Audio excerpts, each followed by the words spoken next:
ರಾಮನಗರದಲ್ಲಿ ಮಾರ್ಚ್ 28ರಂದು ಶನಿವಾರ ಶ್ರೀರಾಮದೇವರ ರಥೋತ್ಸವ.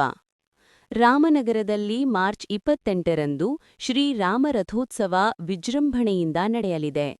ರಾಮದೇವರ ಬೆಟ್ಟದಲ್ಲಿ ನೆಲೆಸಿರುವ ಶ್ರೀರಾಮದೇವರಿಗೆ ರಾಮನಗರದ ಛತ್ರದ ಬೀದಿಯಲ್ಲಿ ಪ್ರತಿ ವರ್ಷದ ಪದ್ಧತಿಯ ಪ್ರಕಾರ ಪರಾಭವ ನಾಮ ಸಂವತ್ಸರದ ಚೈತ್ರ ಶುದ್ಧ ದಶಮಿ ಶನಿವಾರದಂದು ಬೆಳಿಗ್ಗೆ 10:35ರಿಂದ 11:10 ಗಂಟೆಯೊಳಗೆ ಸಲ್ಲುವ ಶುಭ ವೃಷಭ ಲಗ್ನದಲ್ಲಿ ಮಹಾರಥೋತ್ಸವ ನಡೆಯಲಿದೆ.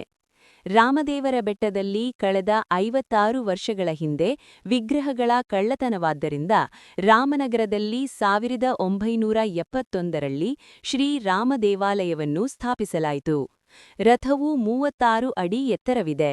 ನಾನಾ ಜಿಲ್ಲೆಗಳಿಂದ ರಥೋತ್ಸವದಲ್ಲಿ ಪಾಲ್ಗೊಳ್ಳುವ ಭಕ್ತಾದಿಗಳು ರಥಕ್ಕೆ ಜವನ ಮತ್ತು ಬಾಳೆಹಣ್ಣು ಎಸೆದು ಹರಕೆ ತೀರಿಸಿಕೊಳ್ಳಲಿದ್ದಾರೆ.